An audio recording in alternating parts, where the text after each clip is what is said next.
কোষ বিভাজন মানে আসলে দুইটা জিনিসের বিভাজন। তাহলে কোষ বিভাজন মানে আসলে কিন্তু দুইটা জিনিসের বিভাজন, ঠিক আছে? একটা হচ্ছে নিউক্লিয়াসের বিভাজন, নিউক্লিয়াসের বিভাজন প্রক্রিয়া, আর আরেকটা হচ্ছে সাইটোপ্লাজমের বিভাজনের প্রক্রিয়া। খেয়াল করো, তাহলে কোষ বিভাজন মানে আসলে দুইটা জিনিসের বিভাজন প্রক্রিয়া। একটা হচ্ছে নিউক্লিয়াসের বিভাজন প্রক্রিয়া, আর একটা হচ্ছে সাইটোপ্লাজমের বিভাজন প্রক্রিয়া। তো তোমরা সবাই কম বেশি এই দুইটারই যে প্রক্রিয়াটা রয়েছে এই প্রক্রিয়াটাকে মুখস্থ করো, বাট আমি তোমাদেরকে অলওয়েজ সাজেস্ট করবো যে মুখস্থ না করে যদি তুমি বুঝে বুঝে মনে রাখতে পারো তাহলে ওই একটা জিনিস থেকে তুমি আরো অনেক জিনিস কিন্তু পারবা। তো চলো আমরা আসলে দেখার চেষ্টা করি যে এই যে নিউক্লিয়াসের বিভাজনের প্রক্রিয়া এবং সাইটোপ্লাজমের বিভাজনের প্রক্রিয়া, এর মধ্যে কোনটাকে বলা হয় সাইটোকাইনেসিস এবং কোনটাকে বলা হয় ক্যারিওকাইনেসিস। আমি তোমাদেরকে দেখানোর চেষ্টা করি। খেয়াল করো, এই দুইটার মধ্যে কোনটাকে ক্যারিওকাইনেসিস বলবো কোনটাকে সাইটোকাইনেসিস বলবো এটা আমি ডিসাইড করব না, তুমি ডিসাইড করবা। আগে আমরা একটা শব্দ লিখে ফেলি, যে দুইটা শব্দ আছে তোমরা সবাই জানো। প্রথমটা হচ্ছে ক্যারিওকাইনেসিস। ক্যারিওকাইনেসিস আমি এটা লিখে ফেলি এবং এটাকে একটু ব্রেক ডাউন করে দিই, তারপর তোমরা নিজেরাই কিন্তু বুঝতে পারবা। দেখো ক্যারিওকাইনেসিস, এখানে তিনটা শব্দ রয়েছে। প্রথম শব্দটা হচ্ছে ক্যারিও, তারপর শব্দটা হচ্ছে কাইনে এবং তারপর শব্দটা হচ্ছে সিস।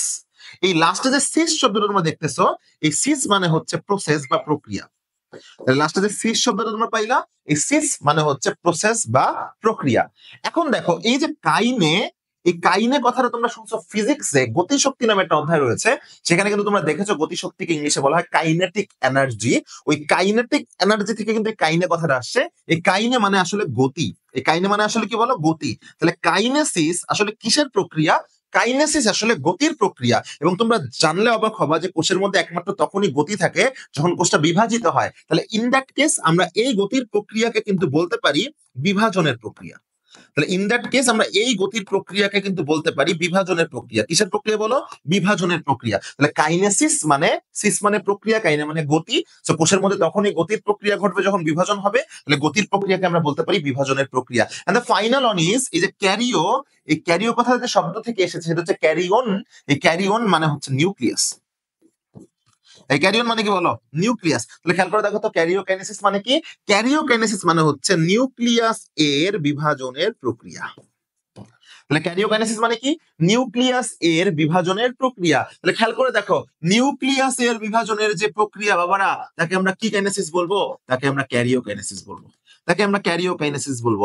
এখন দেখো সাইটোপ্লাজমের বিভাজনের প্রক্রিয়া, বিভাজনের প্রক্রিয়া মানে তো অবশ্যই নামের শেষে আমরা কাইনেসিস লাগাই দিব। আর সাইটোপ্লাজম তাহলে প্রথমে কি রয়েছে? সাইটো, তাহলে এটা হয়ে যাবে কি কাইনেসিস? সাইটোকাইনেসিস। তার মানে দুইটা কাইনেসিস সম্পর্কে জানলাম, একটা ক্যারিওকাইনেসিস, একটা সাইটোকাইনেসিস। সাইটোকাইনেসিস হচ্ছে সাইটোপ্লাজমের বিভাজনের প্রক্রিয়া এবং ক্যারিওকাইনেসিস মানে হচ্ছে নিউক্লিয়াসের বিভাজনের প্রক্রিয়া। এখন দেখো তোমাদের বইয়ে এই টপিকের সাথে রিলেটেড একটা টপিক কিন্তু আসে, সেই টপিকটার নাম হচ্ছে মুক্ত নিউক্লিয়ার বিভাজন। মুক্ত নিউক্লিয়ার বিভাজন, কি বিভাজন বলো? মুক্ত নিউক্লিয়ার বিভাজন। পরীক্ষায় প্রায় প্রশ্ন আসে যে মুক্ত নিউক্লিয়ার বিভাজন বলতে আসলে কি বোঝো? মুক্ত নিউক্লিয়ার বিভাজন বলতে আসলে কি বোঝো? খেয়াল করে দেখো, নিউক্লিয়ার লাস্টে নিউক্লিয়ার বোমা তোমরা শুনছো, নিউক্লিয়ার বোমা। তো নিউক্লিয়ার কথাটা কোথা থেকে আসছে তোমরা সবাই মনে রাখবা।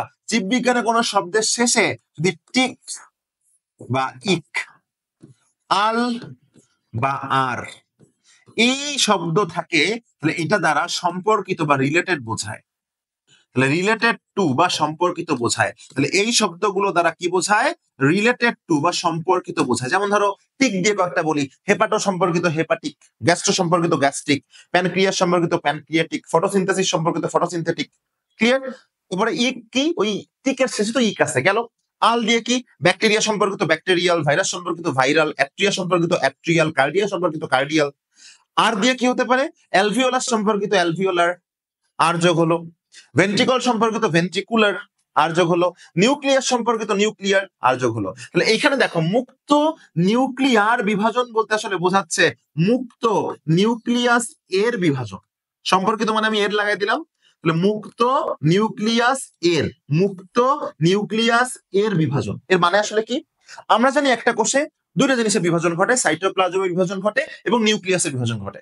বাট কিভাবে ঘটে? যদি একটা সাইটোপ্লাজমের বিভাজন ঘটে, এরপরে একটা নিউক্লিয়াসের বিভাজন ঘটবে। বাট মুক্ত নিউক্লিয়ার বিভাজন আমরা কখন বলবো?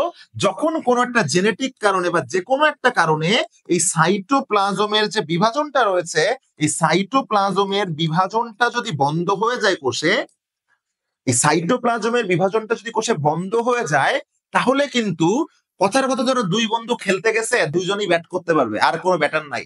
তাহলে এক বন্ধু যদি কোনো কারণে খেলা বন্ধ করে দেয়, ব্যাট করা বন্ধ করে দেয়, তাহলে ওই সময় কিন্তু আরেকজন বন্ধুকে খেলতে থাকতেই হবে।